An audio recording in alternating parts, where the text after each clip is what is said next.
Melissa, it's been quite a while. I don't think we've mentioned it, but every week here on the podcast, we're thirsting for the taste of legend.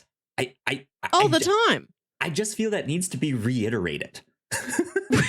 We gotta make sure that we are keeping up with our mission statement, our personal brand. Yeah. Thirst and legend. Exactly. You know, I've worked this into my trivia every week. It's not part of the suggested script they give you when you're emceeing trivia, but I start every week saying this is where we thirst for the taste of knowledge. Ah, okay. I see. Yeah, I was looking at our show notes and just kind of realized, I don't think we've done that bit in a long time. We haven't said right. We thirst for the taste of legend. And I think when we started, it was I was like, I will say this on every episode from here on out. You've done it a lot.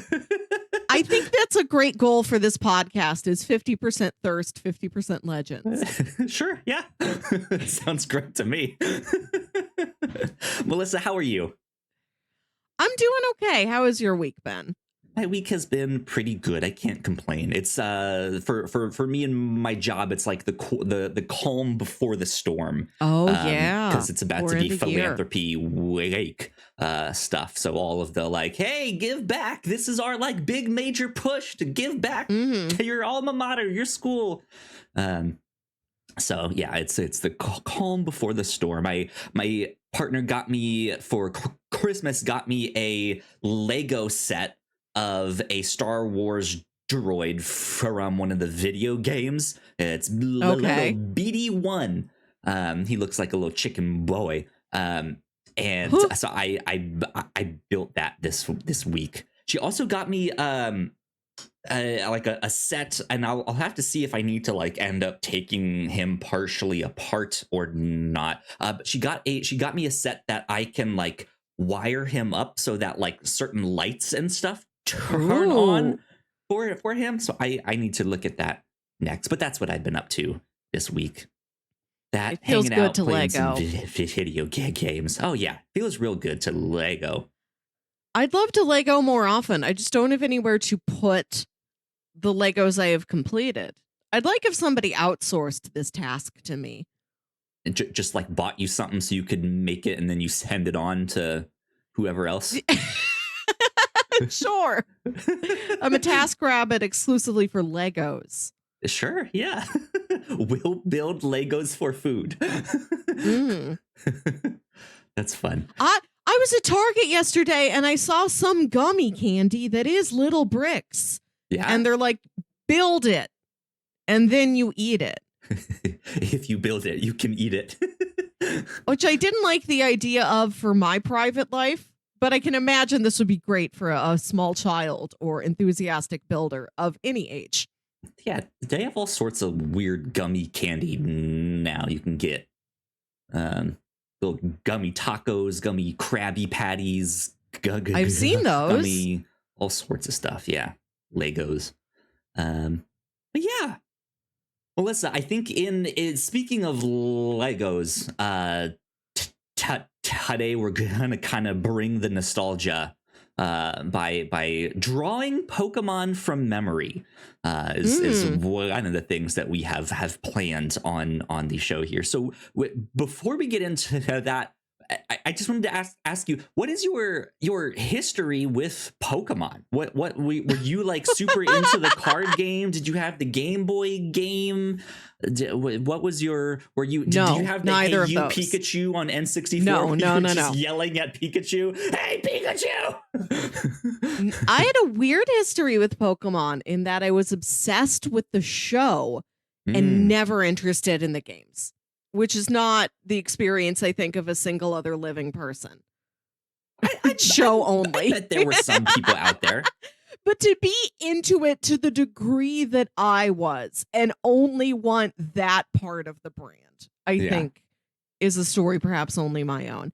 I love the anime. I found a couple volumes of a manga. I read that. Sometimes I'd get a couple cards, but it's just because I like Psyduck and I want to look at a small illustration of him. There you go. And not because I want to play anybody. I played a little Pokemon Pinball, but only because I understood what pinball was to begin with. Could not wrap my head around the more RPG style games. So I gotcha. I'm deep and exclusively show. Show only.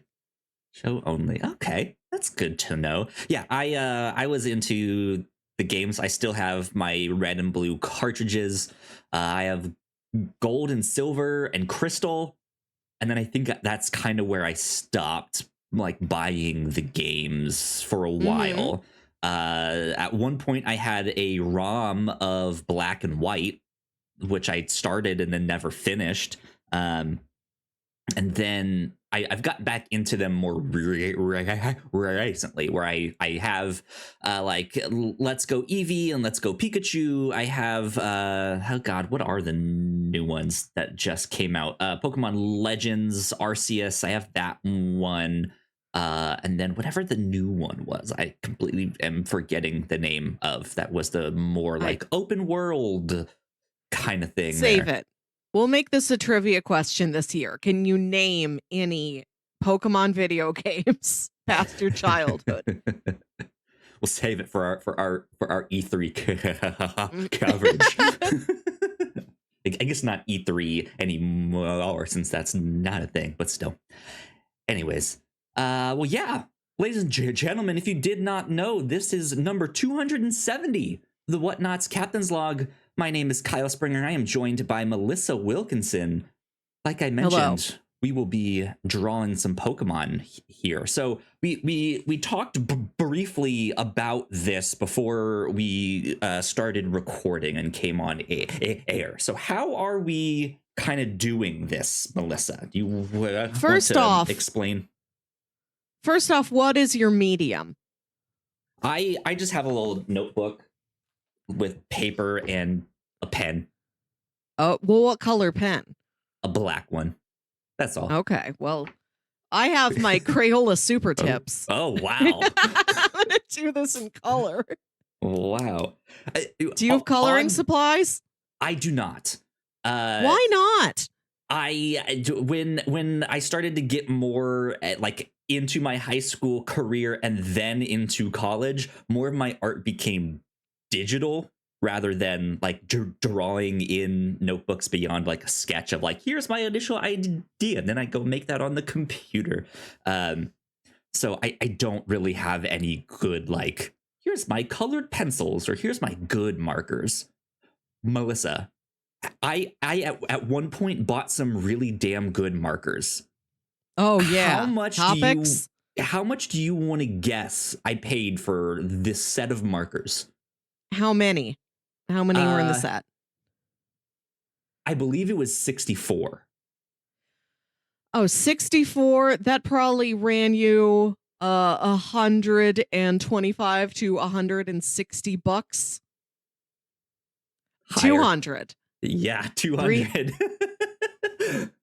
I paid $200 for a set of really nice markers when I was in high school, and I used them quite a bit, but not enough to where like, oh, certain colors that I just didn't use all that much kind of just dried out, and that was it. Right. Oh well. Now by default I have to be in my yellow period because that's the marker that's left.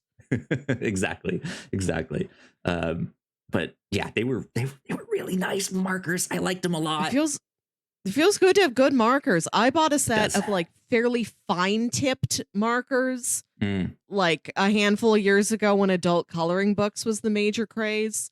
Oh yeah. And I keep this stuff. I keep all my old Crayolas, and I did go through them at Christmas and throughout all the dried out ones. So these are working Crayolas.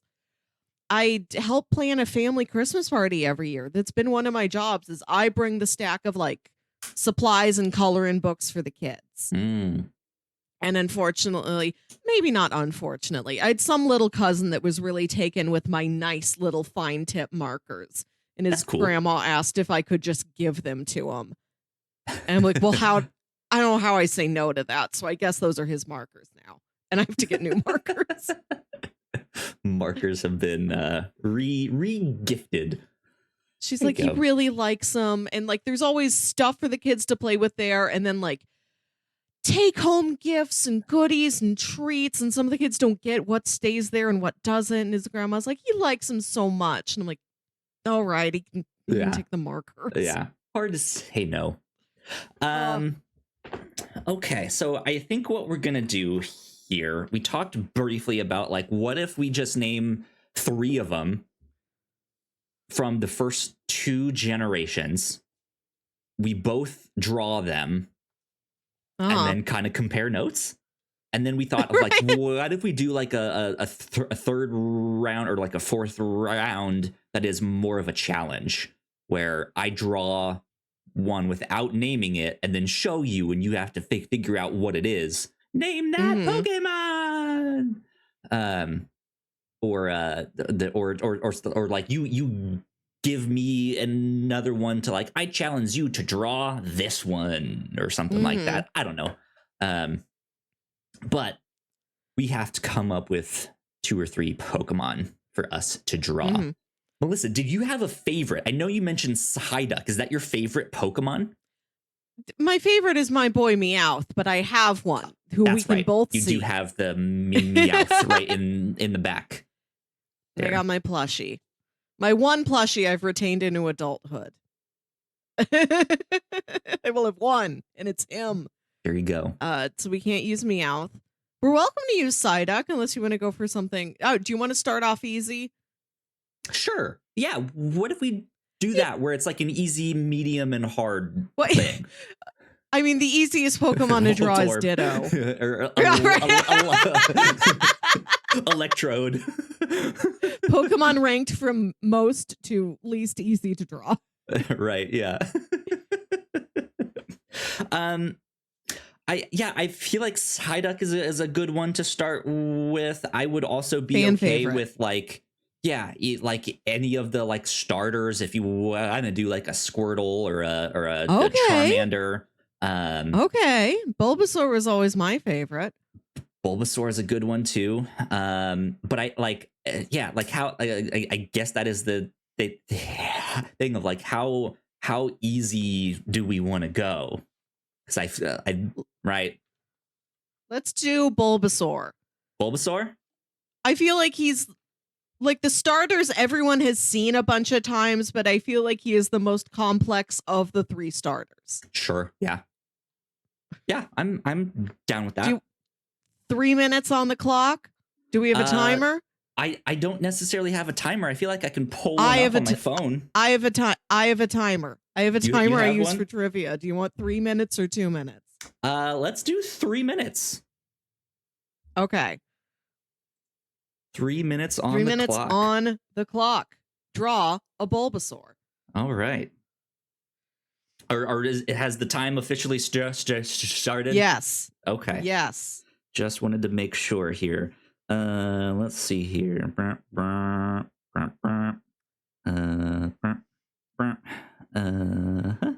And then he's got. I feel like his Blue's eyes, Clues. Right? His handy dandy notebook. That looks more like Blastoise. What am I doing? Now, the thing about Bulbasaur, we can't say this, is that he is on 4 legs. Yes. I don't remember what his ears look like. That just looks like an ugly cat. Right. This is the struggle. And then he has this guy over here. Boop. Boop, boop. Doop, doop. Big old plant thing.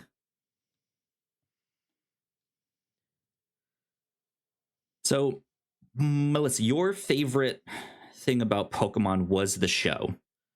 Did you have like a favorite? Did you only watch like that original version, or did you stay with it for?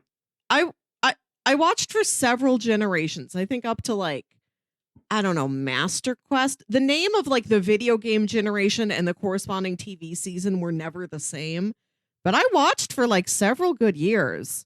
Okay, gotcha. And then I like kind of returned to it in college when I was feeling nostalgic. Yeah. I understand There's that. a wide swath of Pokemon that I have seen. Oh, this is hard. Yeah. I don't even know how to do legs. Does this guy have a tail? What does he have? I will not reveal my secrets. Who has tail? Who does not have tail? So I definitely did not like refresh my memory at all. Like knowing we were gonna do this, like did not look it up online, did not like go back and play the games, did not do anything like that. We have 20 seconds left. Please complete your Bulbasaur. 20 seconds left. Okay, I think I have a pretty good Bulbasaur.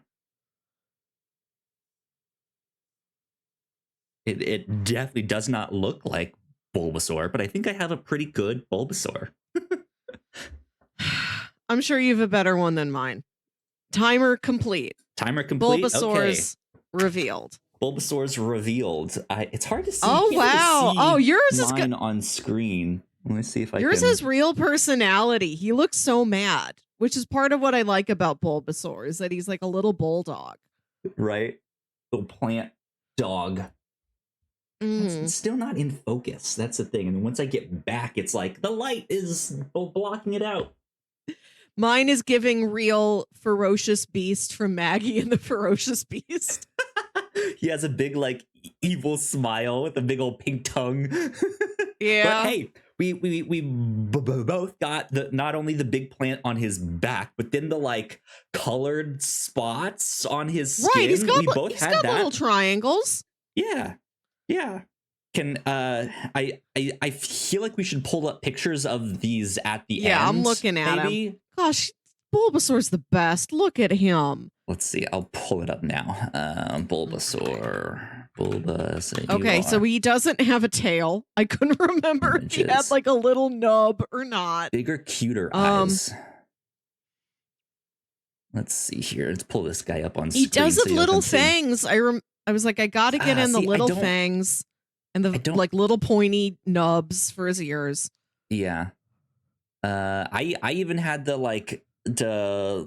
fingernail, the toenail things, but a lot of these have them more as claws than I have. I just have little like drawn on nubs. Nubs. Yeah. So there you go. That's Bulbasaur. I feel like we did decent. I had did medium. Extra plants on, like extra leaves underneath the like main bulb that's on his back. I think I drew mine like a full succulent and not just like an unplanted bulb. I gotcha. Okay, let me get rid of that so I don't look at any other more Pokemon. Don't look at a Pokemon. Okay, a good medium difficulty Pokemon. What would be a good medium difficulty? Do we do an evolution? I can't hear you. I had to plug in my PC and that makes my headphones glitch in and out. So hold on. Okay. Well, I will kind of drone on until you can get that. Oh, now I can hear you again. Perfect. Okay. Yes. A good medium Pokemon, a good medium difficulty Pokemon. Who should we do? Should we do an evolution? I feel like that'd be it like it's basically a cat, but then like, do you remember exactly what the evolutions look like? Yeah. Is that a medium one? Should we go a little bit harder? I don't know. I like the idea of an evolution. An evolution. Like there's Vaporeon, Jolteon, Flareon. Umbreon. Yeah. Oh, Umbreon's the dark one. Yeah. What if we do Vaporeon? Okay. Let's get one of each type. We've got a grass type and a water type. Okay. Let me know whenever the clock has started. Clock has started. Okay, Vaporeon. Let's see here. He's got a little cat nose, right? And then boop, boop. Again, I need bigger like anime eyes is what I need, not these like evil like Majin Vegeta eyes. Is what My niece drew a picture of Martin Luther King Jr. for his day, and she drew him real cute with big anime eyes, and he's standing at a podium, and there's a word bubble over his head. There's a word bubble over his head that says "I dream." Nice. It's really sweet. You can tell she like left space to write "I have a dream," and then when she was doing it, she's like, kind of, "I dream" is plenty. Yeah, that's enough. I dream too. Oh man, I don't remember if it has cat ears on this one or not.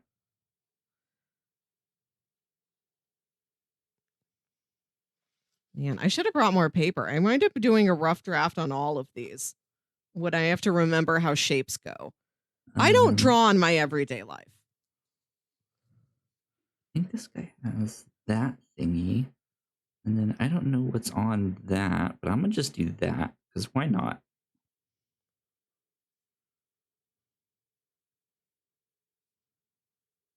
So, did your school also go through the big craze of like, hey, should we ban Pokemon from school? No. One time my brother and I did get into an argument about a far-fetched card. And then our dad tried to ban Pokemon from our household for 1 week, maybe hoping that the craze would die. But little did he know. Little did anyone know. Pokemon is that was also far-fetched. Right. Pokemon is evergreen, which is so funny to think of people treating. It was definitely a fad, not a fad, but a craze back in the day. Sure. And now we've proven it hasn't seen the same height, but it does have an eternal popularity. I say, as I try and draw. Oh, no, this looks like a frog. How are paws? Like, how are they? What do they do? They are well. They are good. Okay. Yeah, my school went our through the timer's whole, our timer's done. Our timer's no more done. Timer. Okay. No more timer. Oh, man, this was hard. Yeah, our school went through the whole like, hey, Pokemon is a distraction from academics. We're banning it. So I don't think it also lasted very long, or they kind of forgot about it as it kind of died down a little bit and calmed down. But oh well. Okay, Vaporeon. This isn't good looking. Let's see if I can. You drew yours in a different form factor. Mine's like standing up on its haunches. Yours is like it's in an action pose, or it's walking and lifting one paw. Right. Mine's static. So it's so blurry. I can't get a thicker tip.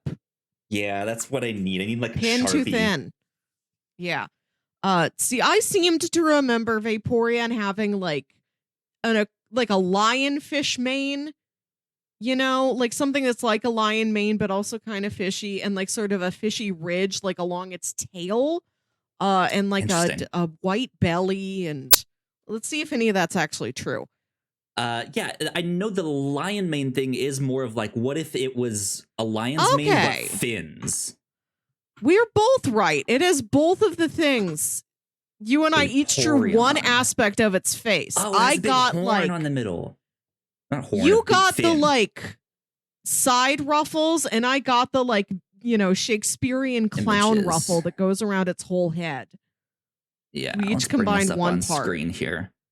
Yeah, it has that like Victorian Shakespeare like ruffle around its neck, and then its ears are more fin-like, but then it also has a big like central. Forgot about that entirely. You have the ridges on the back. I don't, but I got the end of the tail right. That looks more like a whale tail. Right. A lot of these Vaporeons are sexy. I didn't expect that. I didn't see any sexy Bulbasaurs when I Googled that one. Melissa, if you dream it, it's on Google. I know I'm that sure for you sure. can find sexy Bulbasaur out there. This is one that's in a middle where it's like wearing a bikini, but it's not that revealing. It looks like it's just having a nice day at the beach. This humanoid Vaporeon with legs. I see one that's kind of similar to that. Standing next to a kid. So it's like a busty Vaporeon. Got some big hips, but it's like it's not explicit enough to be like, oh, whoa. Like you were drawing sexy Vaporeon there. No, yeah. That's just normal hot girl. Yeah. Cool. There's some interesting that we cosplay, like both this is a Pokemon with so many different physical attributes, and each of us got half of those attributes, but not the ones the other person had. Yeah. Interesting. Okay. There you go. Let's bring us back up on screen full size. Okay. Melissa, we now need to think of a much more difficult Pokemon to draw. Difficult Pokemon. Ho-Oh. Oh God, I don't even remember what that one looks like. That's like a bird like one, right? Like a bird. It's one of the legendary birds. Yeah. Let's draw Entei. Let's draw a legendary. Oh God. You might have stumped me on these ones. I don't remember. See, this what they is the look thing. like. We have to it has to be something that we know we remember. Yeah. That's a good difficult Pokemon. I'm thinking along the lines of like an Executor. But I don't remember if that's the egg one or the palm tree one. Oh. Execute is eggs. Executor is palm tree. You know how eggs grow up and be a palm tree. Right, yeah. That's how they execute their growth patterns. I don't know. Is it good?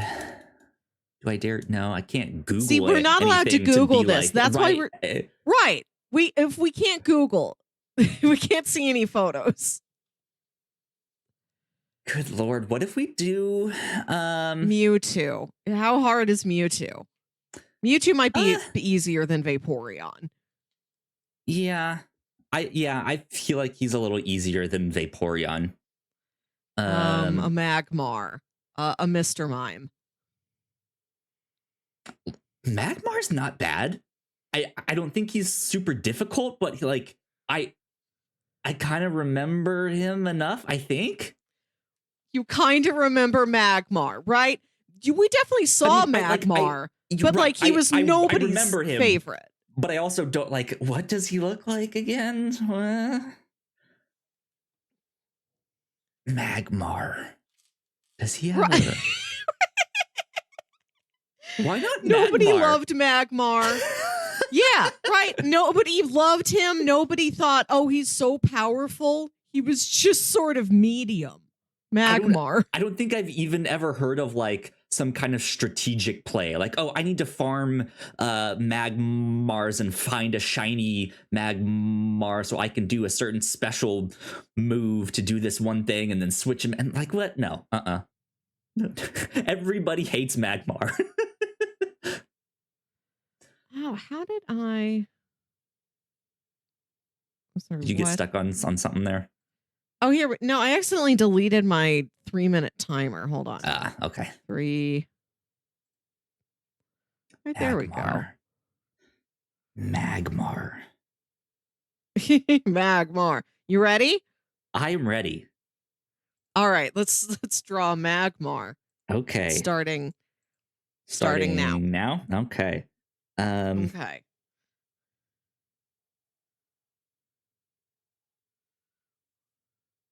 Oh man. This is gonna be the most dumb looking. Right. He's like a funny little duck guy, but fire. Yeah.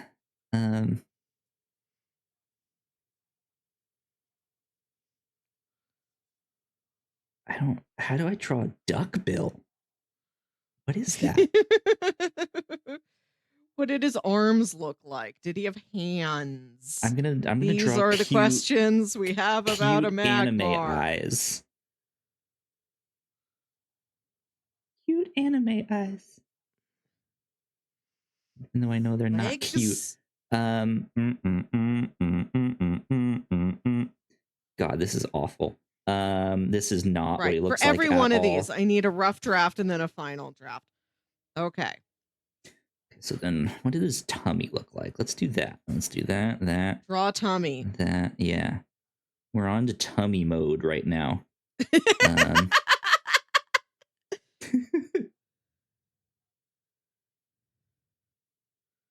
Minute and a half left. Minute and a half left. Okay. Okay. Oh man, this is gonna be so bad. This is gonna be hilarious.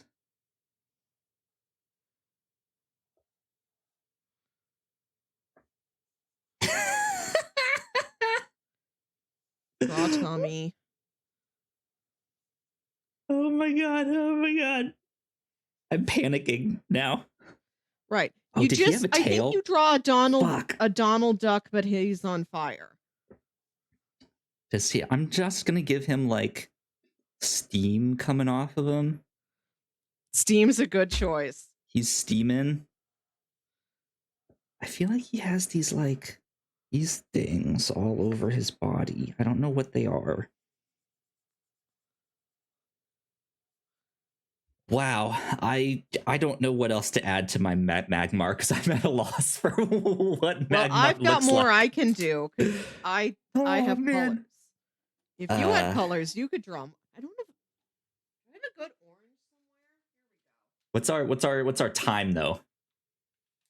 20 seconds. 20 seconds, Melissa. Color Magmar. Here we go.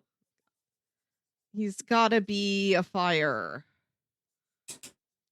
Fire boy. Flames. Flame duck. Okay. Timer is over. Timer is over. Pens up.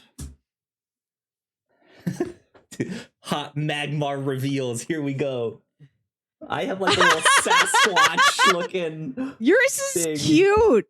Yours looks like a Kaiju Max character. I put like cute anime eyes on him because I didn't know what else to do. They all have cute anime eyes. Yeah.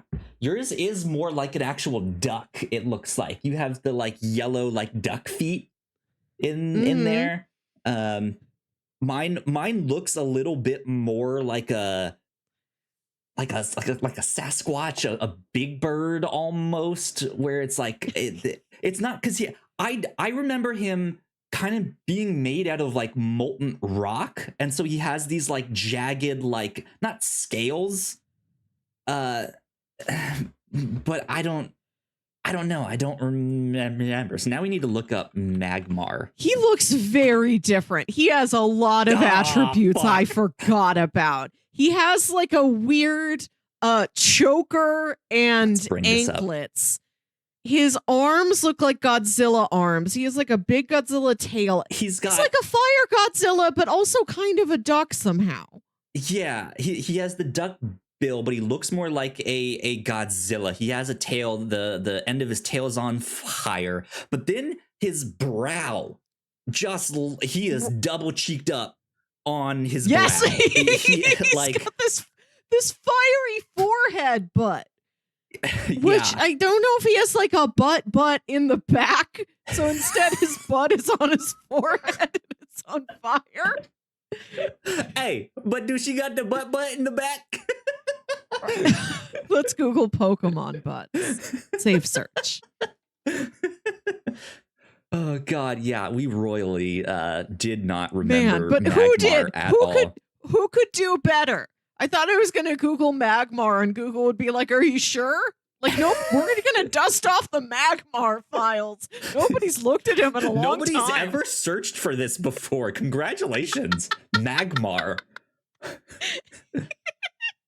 If you're a Magmar stan, please write in. We know you must exist somewhere. I wonder if Google does anything like that for people. The first time someone searches something that no one else has searched for before, like at this point, I'm sure we've searched for most things. Yeah. But like, I would love for that to be an Easter egg. If you search for something that literally no one else has searched for yet, here you go. Congratulations. You get a certificate. Trophy. Yeah. Yeah, he has this like black choker and like black. They almost look like he has them on his ankles too, which I like. They make me feel like they're like cuffs from like a chain, like he's been chained up somewhere. Right. Oh, but, yeah. He escaped from a dungeon. Yeah, but that's I don't think that's ever really the case or in the lore. I do see like a more demonic Magmar looking thing down here in the art, and that's wild. Is there do I look up sexy Magmar cosplay? Sexy, not sexed. Sexy Magmar. A costume party cosplay. Where the theme is sexy Pokemon, but you can't pick any. Like, you're not picking any of the evolutions or a Pikachu or anything popular. Sexy, obscure Pokemon is the theme of this party. Yeah. Bring your own beer. We do have a behind view of Magmar on a toy. Does not have the booty in the back. I see cosplay for Team Magma, but not Magmar. I remember them.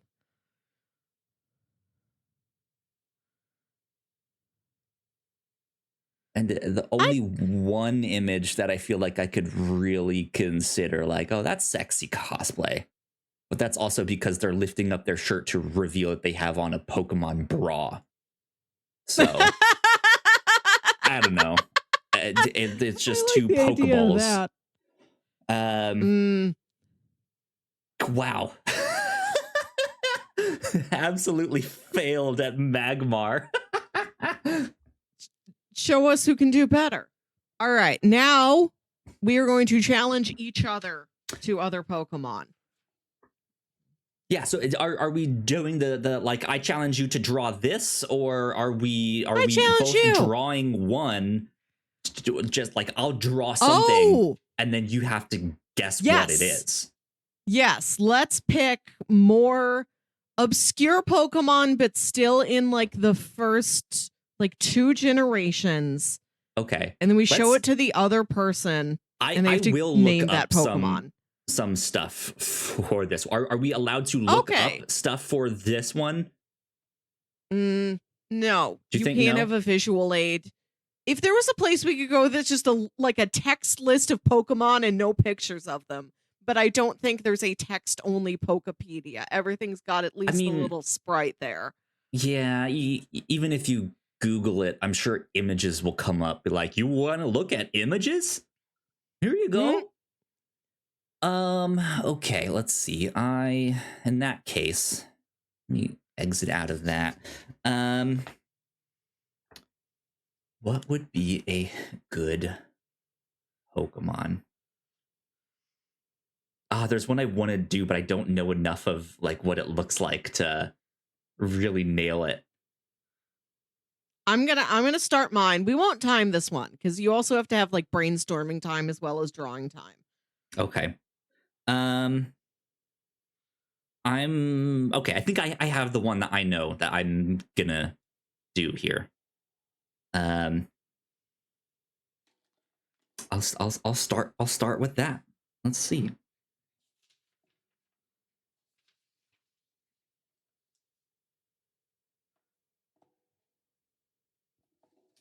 And then if I do this guy, those things.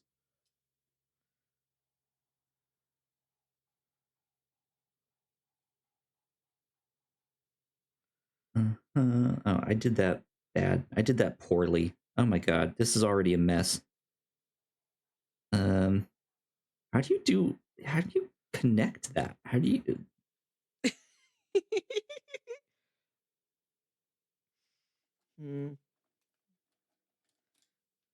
I'm happy I have is it colors here. I could not get this point across without colors. right? It's kind of hard when you don't know how to do some of this stuff.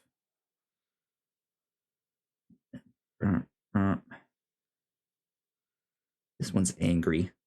We'll make him angry. That's a thick neck. Oh, that's not. Oh my that's god. not how arms work. Oh, I fucked up that arm. That's bad. Keep it, Melissa. Keep it. I want to see. No, I can't. Keep it. I can't. Gotta make it work. It's truly a mistake. That's I've already done like 3 of those on this one here. Oh god. So he's got this. I'm gonna do that. Why am I doing that? Oh god. No, there's like a hand coming out of a chest. I did not. I did this like backwards.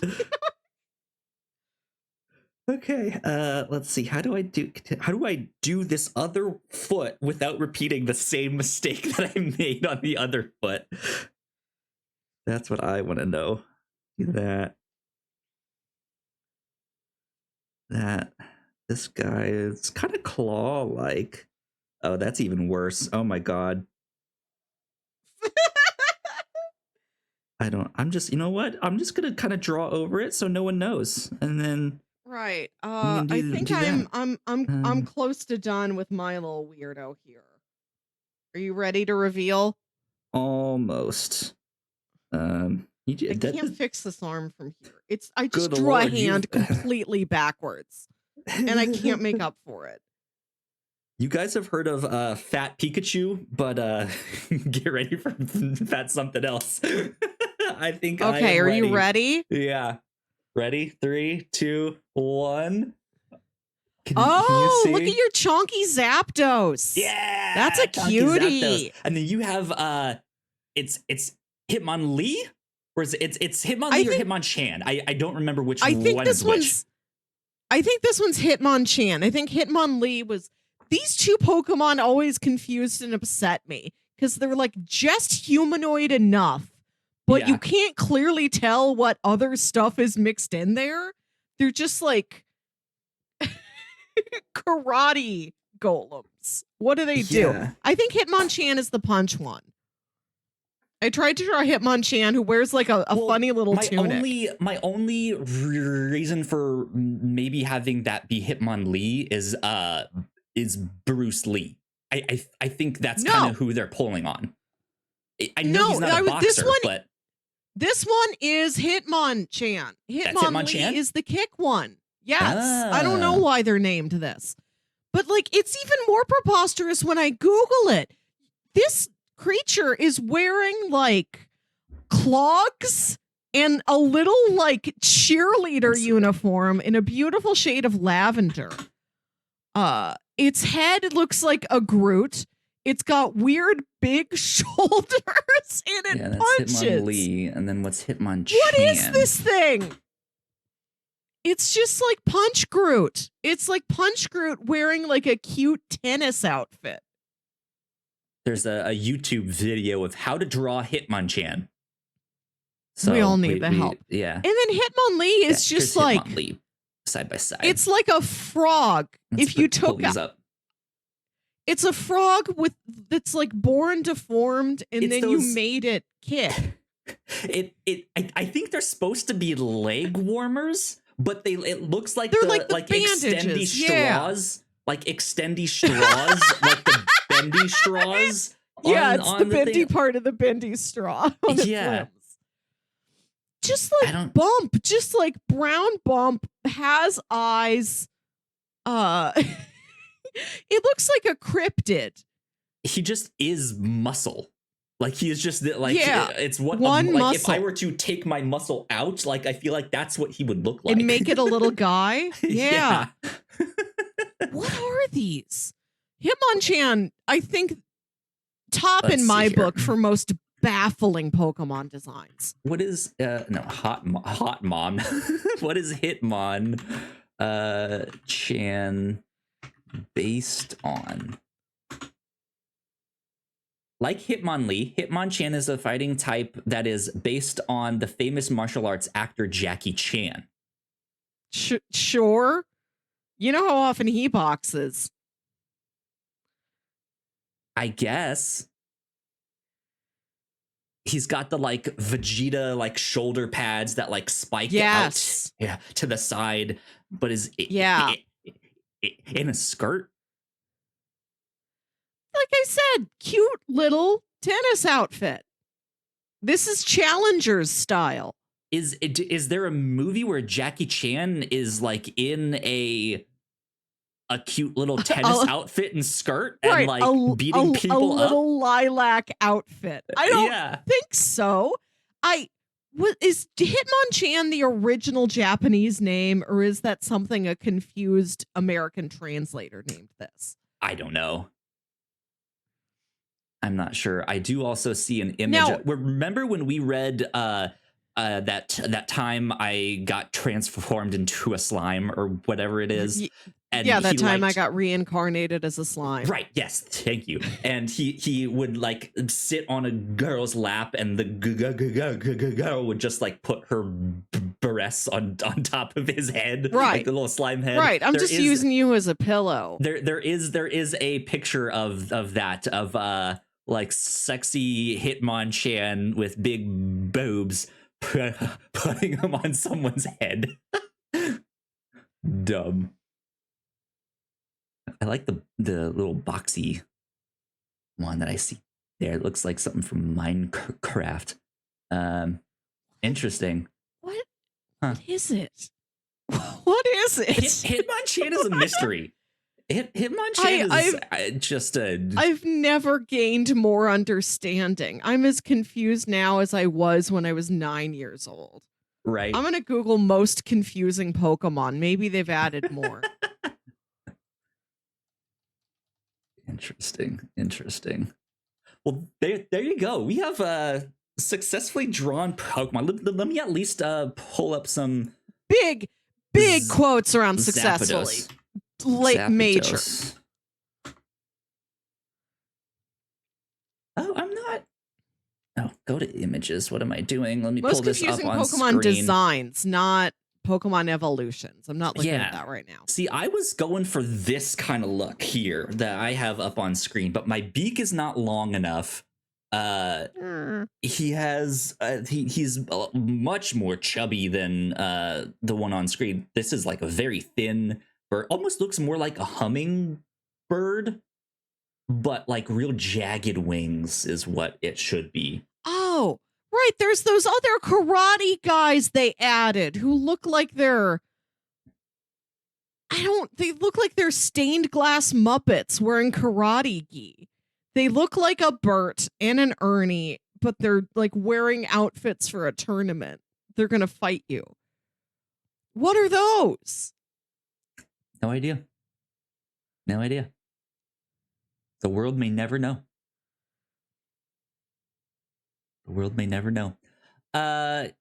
Yeah, that's our Pokemon segments. I think we went in with higher hopes for our abilities. With higher hopes, left confused.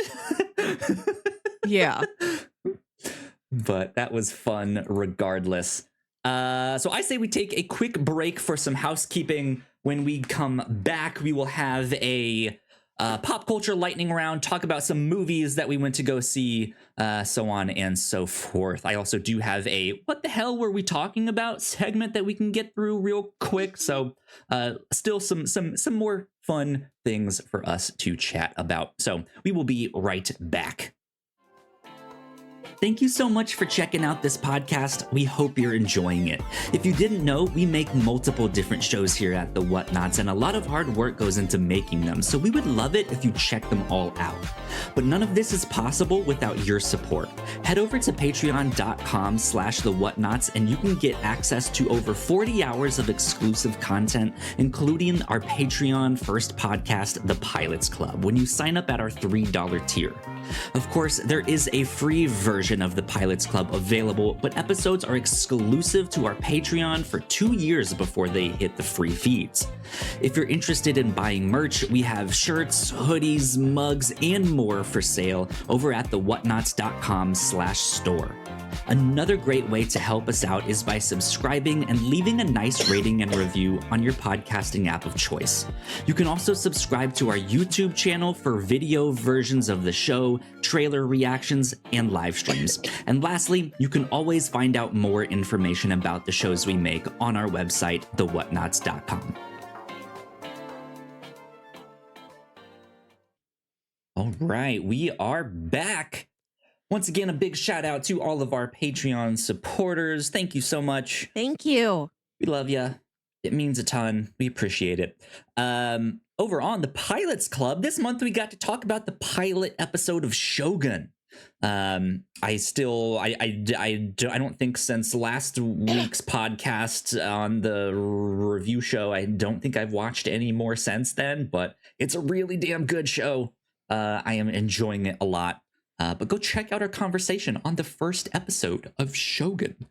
Also, for the free version of the Pilots Club, you guys can go check out our conversation on a show from a couple years ago called The End Game, which was kind of this like cat and mouse style. There's a heist going on and a super criminal behind it who's super smart that has planned everything out just exactly how it's supposed to work, and a cop who thinks they can catch them. So go check that one out too. Right here on the Captain's Log, last week we did our Eat, Vision, and Snack episode, in which Melissa and I took the theme of hot dogs. And we went and made some hot dogs, and we came back and we ate some hot dogs, and it was real good. Mm-hmm. we challenged ourselves to take something as simple as a hot dog and make it a gourmet style, however you want to take that. So you guys will have to go check out what we did for that, because it was a lot of fun. Good times. Over on the review show, the last episode we did was on Hello Tomorrow, which you guys can find on Apple. In fact, all this month is Apple April over on the review show. So we are checking out some more shows from Apple TV Plus. I know we've done one or two in the past, but haven't really dived into it here on the review show. So we did Hello Tomorrow, and up next is the first season of Slow Horses. So plenty to look forward to with all of that. But yeah, that's about it for housekeeping for this week. So Melissa, what do we want to dive into first? Do we want to knock out pop culture lightning round? Do we want to talk about some of the movies we've seen recently? Do our cinema corner? Or should we do the what the hell are we talking about segment? I'm curious about that one. That's okay. A segment you will bring on the show periodically, where you beg for context from an old episode of our very own podcast. Yeah, I introduced this on our 8th Grand Prix, our 8th annual Grand Prix, our end of the year celebration, our most recent one. And yeah, I said I would do this periodically. I think maybe once every 3 months-ish, kind of around there. I can see myself doing it. But yeah, just a fun, interesting way to waste a few minutes here. So, yes, like you kind of mentioned, I'm going to give you either an episode title or a piece of our description, or the entire episode description. and just simply ask you, what the hell were we talking about? And Melissa, this is an opportunity for you, if you do remember, to actually say what it was that we were talking about. However, if you don't remember, just make something up. Just Okay. completely make it up. This is just for fun here. So I have 3 of them that we can do here. So in episode 54, entitled Goku, This is Boston, I talked about my superhero origin story. What was my superhero origin, Melissa? What the hell were we talking about? I remember what the title means. That you, as a child, you had a plastic Goku, and your parents took you to the city of your birth, to Boston, where you did not grow up. And you just showed Boston to Goku. You just held him up to the window. And I think you forgot him there. You're like, he lives in Boston now. Bingo. Yeah. I think I was like 8 years old. I was still really young, and they were like, let's take a trip up to Boston. I hadn't been there yet. I got to go to the like tea party reenactment and like throw some tea overboard. They had a whole store for left-handed people, which I'm a left-handed person, so they had left-handed coffee mugs, and they just made sure that they were all turned on. Like it's like left-handed pencils, but they're just like they're normal pencils, but they they did stuff like that. But yeah, I grew up watching Dragon Ball Z, so I had one of the action figures, and I left him in Boston. But I do have written down here bonus points for knowing the Goku story too. So you got that at least. Your superhero origin story. I don't know. You're adopted. Clark Kent is adopted.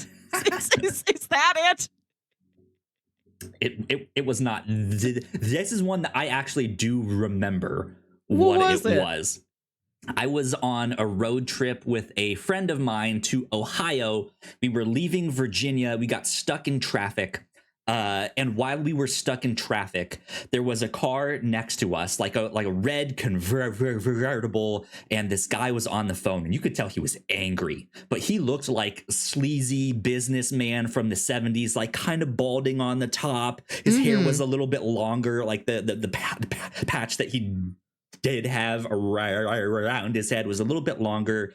He was a little bit bigger. His shirt was he was in this like Hawaiian shirt that was open with nothing else underneath it. Gold chain. I'm picturing Paul Giamatti in Straight Outta Compton, or Paul Giamatti in Rock of Ages, one of the many Giamatti sleazeball roles. Sure, yeah, a little bit more like that. We saw him, and then like a car or two in front of him was a big 18-wheeler that was taking some sort of toxic waste, and so we were sitting here like, this is it, like vat of toxic waste right here. We'll be the superheroes. That guy will be our super villain, who obviously is angry and just wants to get out of here. So that was it. That was my superhero origin. Fun. Yeah. And then a couple episodes later, on episode 58, an all-time classic, if I have to, if I do say so myself, because this episode was entitled "Red and Blue Make Purple." Yes. The episode description reads as follows. This one goes out to all the lads out there. Kyle, our resident nice lad, recounts his adventures to Target and acquiring the crunchy mint M&Ms he's longed for. That was our topic that week? And that Zach Galifianakis meme revealed to be Robert Redford? He would have gotten away with it too if it wasn't for those meddling kids. Melissa, what were we talking about? What the hell are we I talking remember about? that there was some reaction gif of like guy with beard and everybody, he's giving you a thumbs up or whatever, or smiling. I don't know. I And think everybody it's the, thought it was Zach. woodsy guy who like looks at you and is like he just smiles like knowingly and like slightly nods his head. I think it's that one. And everybody thought it was Zach Galifianakis, famous man with beard. Yeah. And people were shocked to find out this is from an old Robert Redford movie where he has a beard. Yeah. And you were astounded. And I'd never seen that gif before. So I had no experience, no attachment. I was not on that roller coaster with you.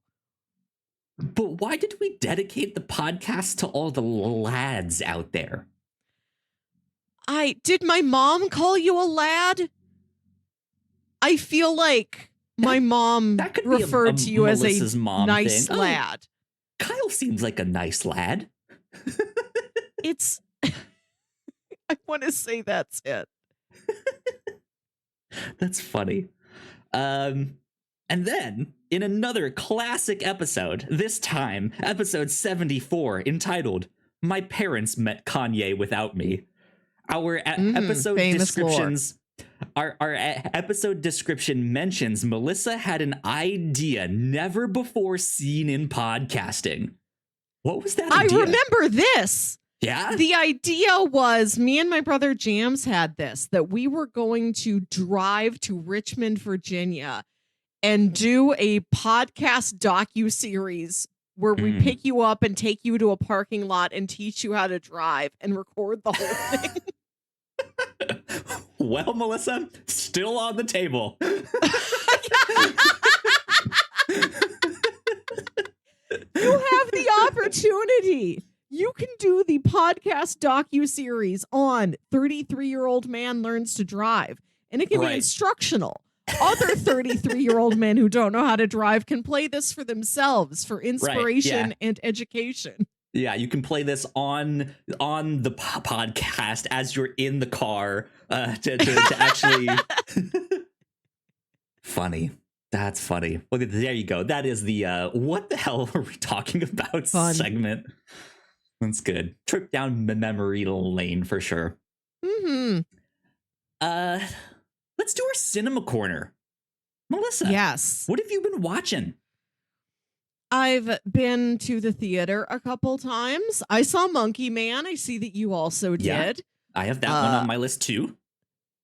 I had a good time. It's a very solid first directorial effort. There were so many close-ups in it that I was starved for just a good, wide, establishing shot. Yes, thank you. I'm happy other people feel the same way, because I had no idea if anybody else was picking up on that. The cinematography was a little claustrophobic. It was. That was my biggest complaint with the whole thing. It just was so close up to like people's faces, to the stuff like that, and not in a way to like hide the action. They definitely showed you the action. But yeah, you could have still pulled out a little bit from the action, and there was a little also negative very space. Few, like, give me more establishing shots. Show me a little bit more of this room so I know what they're working with here. Show me this building, this city, this land, right? Just, it felt very close up and claustrophobic. But the great action set pieces. Yeah, absolutely. If you're into like John Wick or The Equalizer or stuff like that, this is absolutely up your alley. They even mention John Wick, as they have a very similar scene where it's like, I need guns. And then they look at all the guns. He's like, how about the one from John Wick? I have that gun. Lots of biting. I liked all the biting. Yeah. There you go. There was a lot of that. I think there is one thing in this movie that I think will sell it for a lot of people that I was not aware of, which is it's spoilers. It's kind of minor spoilers, but I think it's kind of a necessary spoiler to be like, this movie's pretty damn cool. So I am going to mention what that is. So if you don't want to skip ahead, like 15, 20 seconds. There is a group of warriors that show up in the film, and they are all trans. And it's some of the coolest shit in there. When they go, it's like fist pumping moment. It's so cool. And it's just like, yeah, they were fun. That's awesome. Yeah. So good stuff with that. But yeah, Monkey Man was fun. Go check out Monkey Man. I saw The First Omen, which was not as gnarly as I thought it was going to be. Which is probably not the statement other people are saying. There's you were like expecting a little more. Yeah. I don't know. I have a high tolerance for this stuff, I guess. I'm sure many other people would see it and cover their eyes. But then again, I was also in a theater that had like a 9-year-old girl in it on like a Sunday afternoon. Yeah, I don't know. 9, so 10, 11, 12. I don't know how old kids are. There was, a sub-middle schooler, I'd say.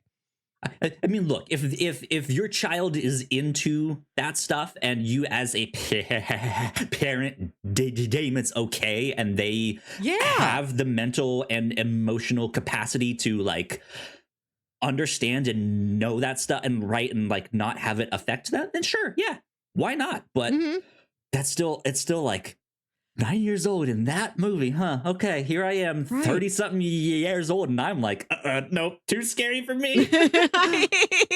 The wildest thing in it happens fairly early in the movie. There's sort of a hallucinatory or vision imagery, like 30 or 40 minutes in, that is truly wild. And there's other great stuff, but nothing really tops that, I don't think.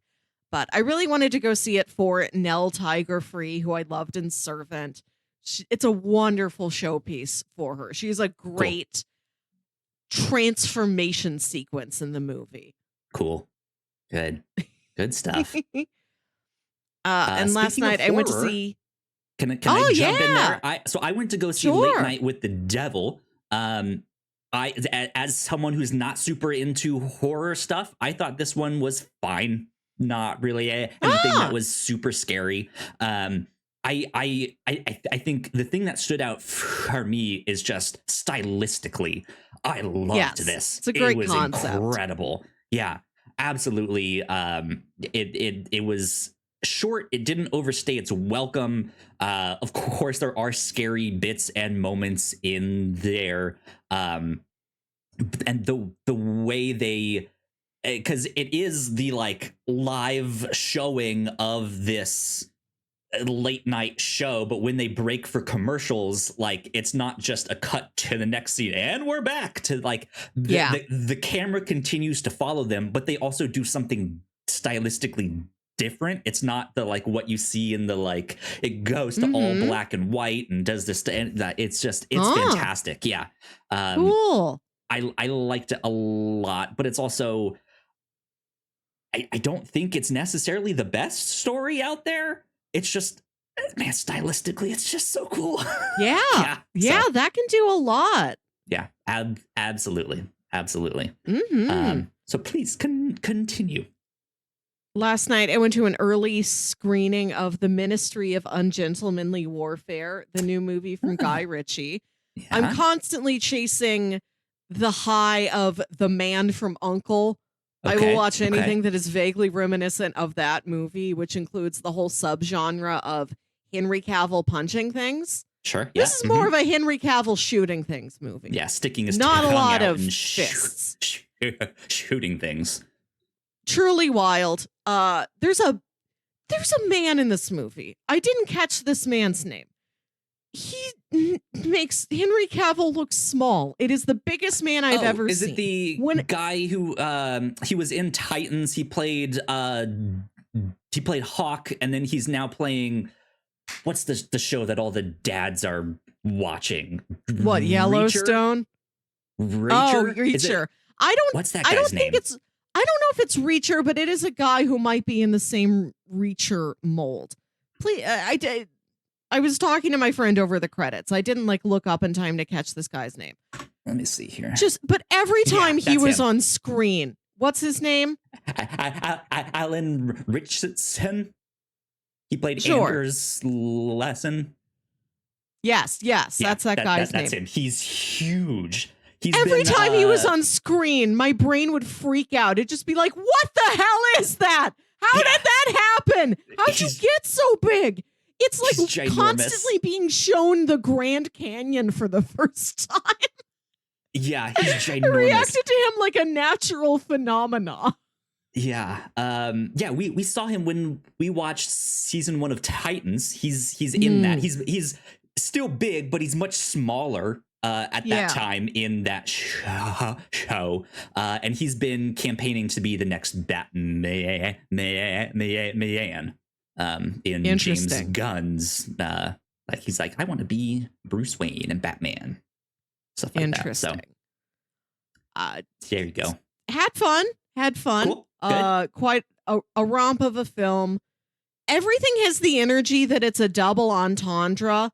And I felt certain all these guys were kissing each other when the camera was off, but there's no literal kissing in the movie, which was disappointing. You never know. Maybe they were. There's weird, pervasive, flirty energy through the entire thing. And it also has... I have PSSD, post-suspiria stress disorder, when I'm very paranoid that somebody is covered in makeup. Like a person walks on screen and I'm like, that's not really you. That's makeup. That's a Tilda Swinton under there. Sure, yeah. And that's what they do with Winston Churchill. Like, I've never seen this actor before, which isn't to say that that's not a guy, like a British stage actor they found who I've never seen. But I'm staring into the eyes. And I'm like, that's makeup. You're somebody I know under there. Who are you? Is this a second Carrie Elways? What antics is this? Did they make the big guy small? How do they do that? It is it's Rory Kinnear, which I could have clocked. Sure. I didn't get to that level, but I was certain that's a guy. That's a makeup guy. That's fun. I've seen the trailer for that one. Do you know when Austin Powers just like knocks down Basil Exposition's mom because he thinks it's somebody in disguise? I feel like that all the time. Sure. Yeah, I've seen the trailer for that one, but have not been super interested. It really the trailer almost beat for beat reminded me of the Argyle trailer that I disliked so much. Gunshots on beat to a song that I was just like, all right. I think it's a more consistently fun time than I think Argyle tried too hard to be like really clever and twisty. If you've seen enough movies, like you can tell what's going to happen. Like it would have been I would have had a better time with Argyle if it didn't try and sell itself so hard. Which might not be the fault of the film. You know, sometimes it's something a completely separate marketing department cooks up. But this was exactly what you thought it was going to be going into it. Okay. Just a Guy Ritchie action romp with beautiful people and nice set pieces. Good to know. To know indeed. I also went to go see Civil War. This is Alex Garland's newest film. When I first saw the trailer for this one, I was uninterested. I was just like, I don't know. It might be too touchy of a subject. I don't know. Like, not really interested. But I don't think it occurred to me that Alex Garland was writing and directing this. And then once I'm intrigued for the sake of Alex Garland. Yes. Yeah. And then once it did, I was like, oh, okay. I mean, Annihilation is really good. I know I would love Ex Machina, and I still haven't seen Ex Machina. I don't know why. He wrote Sunshine, a movie keep ranting to you about. Love Sunshine. Absolutely. So I was like, I know this is a like writer-director that I like and I enjoy. So maybe I would like this. And then early reviews were actually pretty good but were also divisive.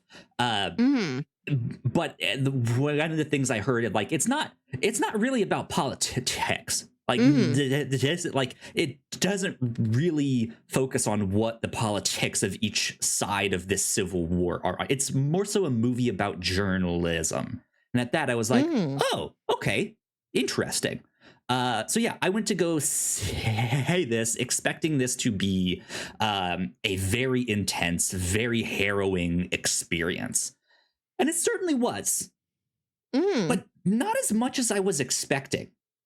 And I think one thing I was very surprised by, this film does a great job of balancing out that, like, the heavy subject matter with levity, with moments of happiness and laughter and calm. Nice. And I had a great time. It was awesome. That's good to hear. The theater that I was in was cracking up at certain things. Like, there are laugh out loud moments. Which I haven't heard expecting. That from anybody. Yeah, was not expecting how funny this movie is. It's not meant to be a comedy. It's like, I certainly would not describe it as that. But you have your hands up like you're being accused, like somebody has backed you up against a wall. Like, you told me you laughed at that movie. It must fall firmly under the genre of comedy, right? You're like, no, I never said such a thing. I'm innocent. So you were the one that told Netflix this should be described as a comedy. No. Witty, offbeat, irreverent. Civil War. Right? Yeah. But yeah, had a great time with this. I want to recommend it to people who are kind of on the fence about it. There certainly is some harrowing moments in there, but I think it's a great one. Should go check it out. It's on my list. I've got the AMC stubs right now, so I can see up to 3 movies a week. Cool. So I intend to make that one of them once I get some spare time. Good stuff. Good stuff. I also wanted to mention an older movie that I watched at home. Have you ever seen Die Hard with a Vengeance? I believe I have, but probably when it was on TV, and I don't know how well I was paying attention. Is this the one with what's his name, Scream Queen Extraordinaire, whatever his name is? That one? It's the one with Samuel L. Jackson. Maybe it's not the one I'm thinking of. I don't know which one you're thinking of. It's the third one. 3 is not in the title, but Die Hard with a Vengeance is the third one. It is directed by John McTiernan, who directed the first Die Hard, which is why I watched it. Blank Check is doing a series on John McTiernan's films. So I've only seen those 2 Die Hards he directed and not any of the other ones. I gotcha. Yeah, this is not the one I'm thinking of. I bring this up because it's a good movie. I had a great time. It's fun to see Bruce Willis and Samuel L. Jackson interact together outside of the movie Unbreakable, which I love very much. Fun to see them in a very different mode. There's a part in the movie early on where the bad guy calls Bruce Willis and sort of gets nervous and stammers, and Bruce Willis makes fun of him. And I did not like that. I was upset at hero John McClane for making fun of this stutter. And then there's a scene where the bad guy keeps calling payphones, and he's like, next I will call the payphone at 28th and President Roosevelt Avenue. Be there, and then I'll give you the next clue. So I have to like rush around town, get to that payphone when this was still a very heavy payphone era. Right. So they go to a payphone, and there's a woman already using it, and like they're on the walkie-talkie or the early cell phone or whatever with whoever's at police headquarters. They're like, we got to get to the phone, but there's some big broad standing there. And I'm like, now this is personal. On behalf of a close friend, I didn't like when you made fun of the stutter, but now don't make fun of a fat lady in my presence, John McClane. He's from New York, right? That sounds like a very, very New York thing to say, and like in that like New York accent. There's a big broad over there. Yeah, get this fat load out of our way. We got Jeremy Irons to stop. So then part of the journey to stop a Jeremy Irons is they have to like get from one point in the city to another point in the city, like impossibly fast. They're like, there's no way we could get there in time. That's part of his plan. And then John McClane is like, I have an idea. And they commandeer a car and they drive just straight through Central Park. Yeah. They're like, I bet he didn't think about this. So they're just plowing through the lawns, and it's him and Samuel L. Jackson in the car. And he's like, whoa, watch out. You know, there's a picnic, there's a baby, there's a soccer game and all this. And then he's like, oh, but you could hit that mime if you wanted. Which is exactly what I was talking about. Recently, I was talking about how we grew up in an anti-mime era. This is a perfect example of it. There were so many jokes like that when we were kids. Die Hard with a vengeance. Anti-mime propaganda here. Right. Anti-speech impediments, anti-fat ladies, anti-mimes. We don't take all of that personally here. That's so funny. You don't know that we have you don't know that we don't have a third mime co-host? Yeah, unless you're watching the video version, but audio listeners don't know that our buddy Pierre is always with us. No, I was thinking of the Die Hard movie after this one, Live Free or Die Hard, which also has Justin Long in it. Okay. If you could establish Scream Kings of guys who had prolific victim or survivor roles in horror movies, I guess you could put him under that umbrella. Yeah, he's up there for sure. But I've seen them. It's been so long since I've rewatched all those extra ones besides like Die Hard 1 and 2.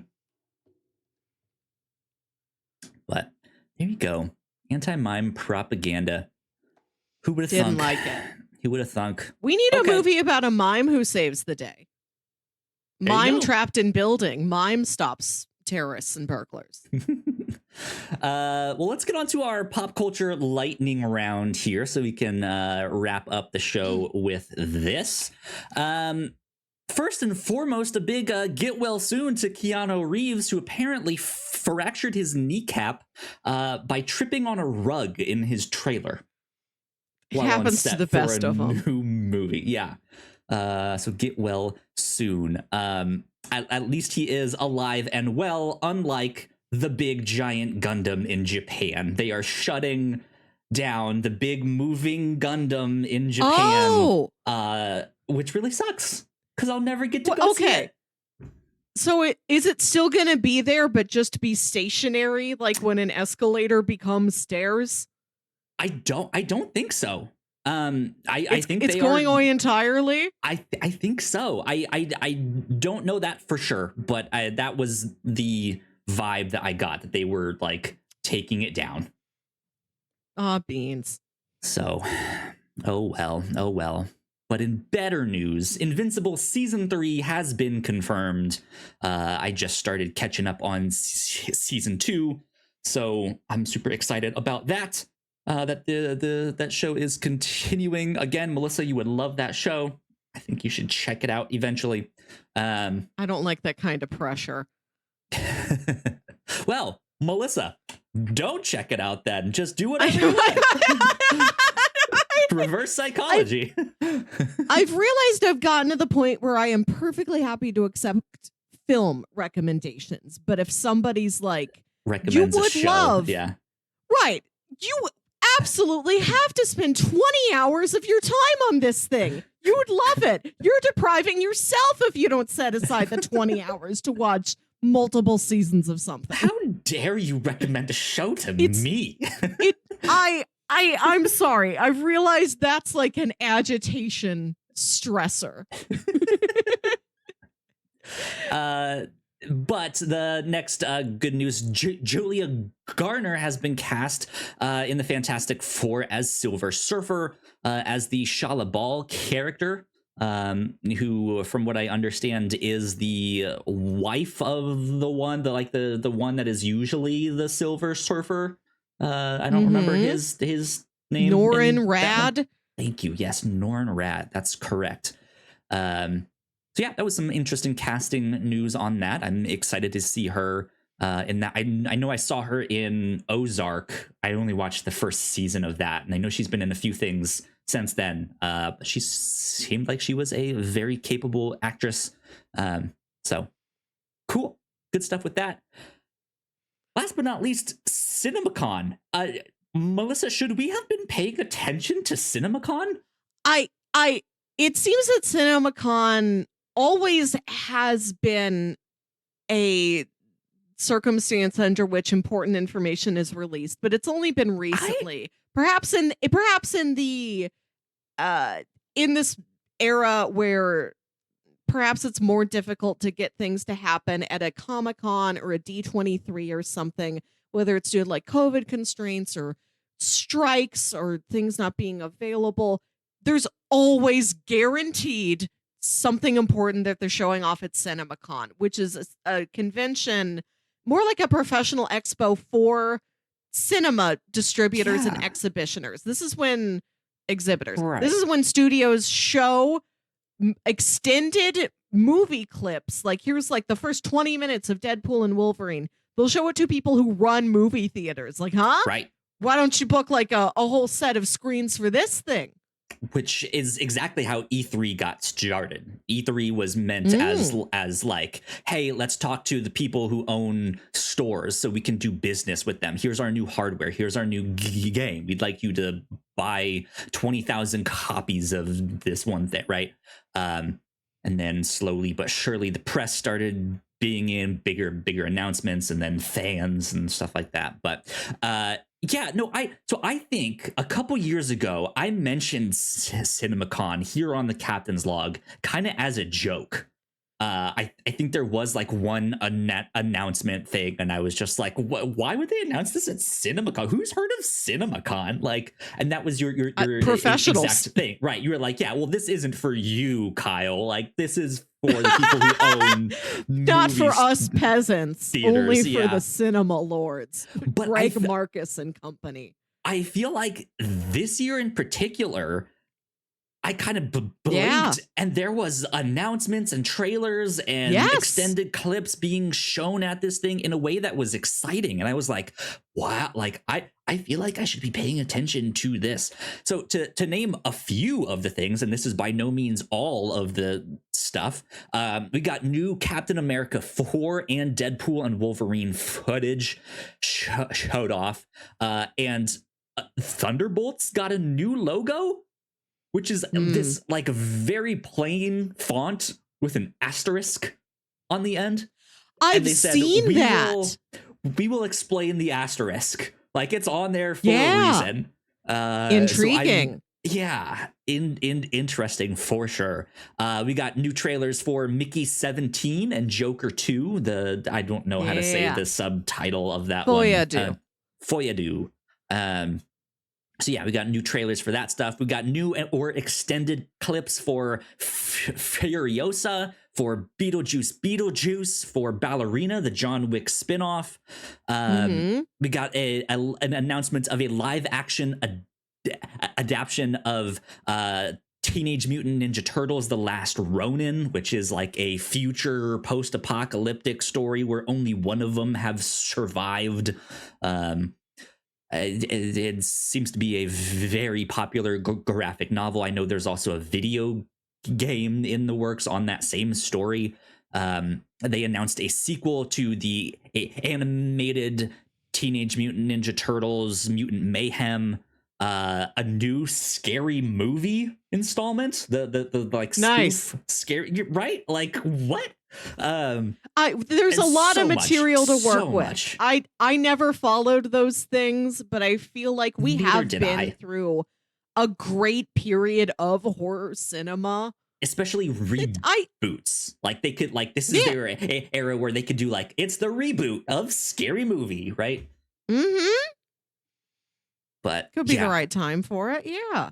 Yeah. Also, a lot more at CinemaCon. I don't know if this has been released to the public for viewing, but I did hear an in-depth description of the trailer for M. Night Shyamalan's new movie Trap coming out later this year. Yeah, there was lots of, like, a lot of this footage has not been released to the public yet. So yeah, there are like descriptions out there. You can go read an article where someone says, first this happened and then that happened. Yes. So exciting stuff. Exciting stuff, to say the least. So that's it. That's our pop culture lightning round for this week. I think that's a good place to end the podcast here for this week here. So good stuff indeed. Melissa, I hope you have a great rest of your weekend here. I think I'm about to head to the grocery store and I'm going to have breakfast for dinner today. So nice. It'll be good. Yeah, indeed. But Melissa, where can the people find you on the interwebs? I have profiles places at Wilkywit, WILKY. WILKYWIT. Better emphasize that and pronounce it correctly. I don't really post, but you can find me there. Send me a message. Tell me if you're a Magmar stan. There you go. Absolutely. Or if you have sexy Magmar cosplay, send that to us at the Whatnauts. That must be seen by both parties. Right, yeah. I wouldn't keep that all to myself. Like, I don't know if I should send all of that directly to Melissa. It'd be weird if I send it to me as well. But show email. You can send many things to the show. Indeed. If you guys want to stay up to date with me, I am at Yo Kyle Springer. And if you would like to stay up to date with everything that we do here at the Whatnauts, we are at the Whatnauts Official on Threads. So please go like, share, and subscribe. That would help us out a ton. If you're watching this on YouTube, go check out more of our videos over there, that side of the screen. That would help us out a bunch as well. Yeah, this has been number 270, the Whatnauts Captain's Log. We will see you all next time. Bye. Bye.